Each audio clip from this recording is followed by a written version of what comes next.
समझिए, वो लोग कैसे हमारे सांसद हैं? वो अपराधी हैं जो 70 लाख की निर्धारित सीमा से ऊपर 500 करोड़, मैं तो कहता हूं मोदी तक ने 500 करोड़ से ऊपर खर्च किया आपने चुनाव में। ये कैसे सांसद है? ये अपराधी है, और अपराधी कैसे संसद में बैठ सकता है? इसको जूते मार के तिहाड़ जेल भेजा जाना चाहिए। और मैं कहता हूं, देखिए, हम लोग जय भीम जय परशुराम से ऊपर उठिए।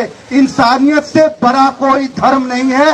मैं ब्राह्मण हूं और मैं नृपेंद्र मिश्रा और अजीत डोभाल जैसे कुत्ते ब्राह्मणों का 5 साल से विरोध कर रहा हूं। ये दोनों इतने बड़े कमीने हैं कि इन दोनों ने नरेंद्र मोदी जैसे और अमित शाह जैसे कुत्तों को ताकत दिया है जो हमें लूट रहे हैं। आप लोगों को पता नहीं है कि 44 निर्दोष जवानों की पुलवामा में हत्या करा दी गई, प्रायोजित हत्या। और उस हत्या के शोर में क्या हुआ आपको पता है?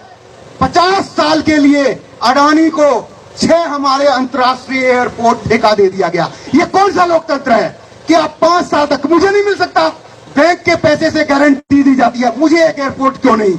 मैं भी 26 साल से टेक्सटाइल सेक्टर में प्रबंधन देखता रहा हूं इस दिल्ली में, मैं एक एयरपोर्ट क्यों नहीं ले सकता? अडानी के बाप का है सारा चीज। और ये तो बहुत छोटा उदाहरण दे रहा हूं, इन सारी पार्टियों ने पूरे देश को 40 लाख करोड़ 5 साल में लूटा है। आप सोचिए, और किसी भी क्षेत्र में को रोजगार नहीं। रेलवे के जितने प्रोजेक्ट हैं वो 3 लाख करोड़ ओवर बजट। ये क्या है? लूट है।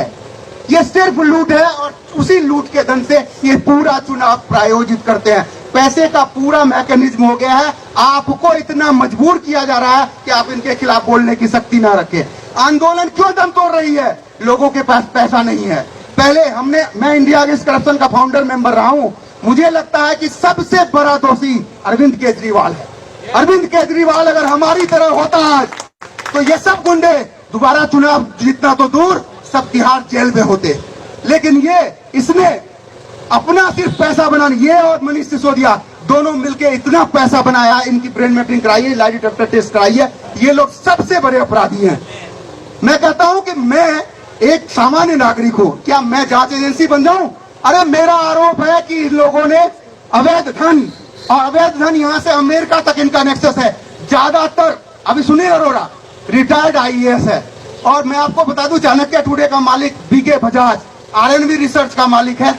RNV ग्लोबल, जो वसुंधरा राजे गद्दी छोड़ते छोड़ते उसको सैकड़ों एकड़ जमीन दे गई RNV ग्लोबल इंस्टीट्यूट खोलने के लिए। ये क्या है? ये सारा नेक्सस है। ये सारा नेक्सस है कि आपके बच्चों को कुछ नहीं मिलेगा, आपका बच्चा सिर्फ इनकी गुलामी करेगा। रेलवे में मैं कहता हूं, मुझे 3 महीने के लिए रेल मिनिस्टर बना दीजिए, मैं 1 रुपया तनख्वाह नहीं लूंगा। मैं 8 लाख लोगों को नौकरी दूंगा। वो कौन होगा?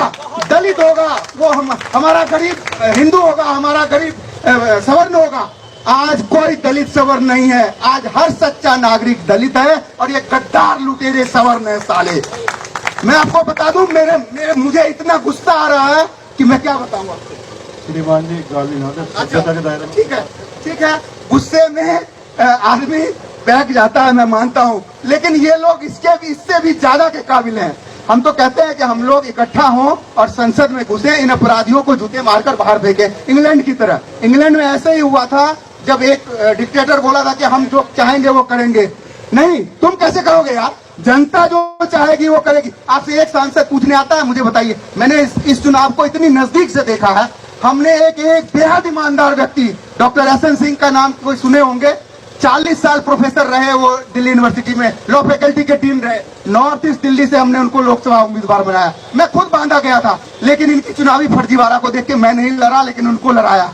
मैं 20,000 व्यक्ति से खुद व्यक्तिगत रूप से मिला।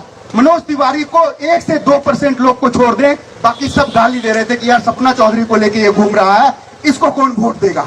और वो 8 लाख वोट पा गया। शर्म की बात है। ये पूरा का पूरा फर्जीवाड़ा नहीं, एकदम से महाअपराध है, और ये सारे अपराधी हैं। इनको जूते मारकर बाहर भेजिए। ठीक है, आप लोग सब जमा होइए। दूसरी बात कि आंदोलन को फंडिंग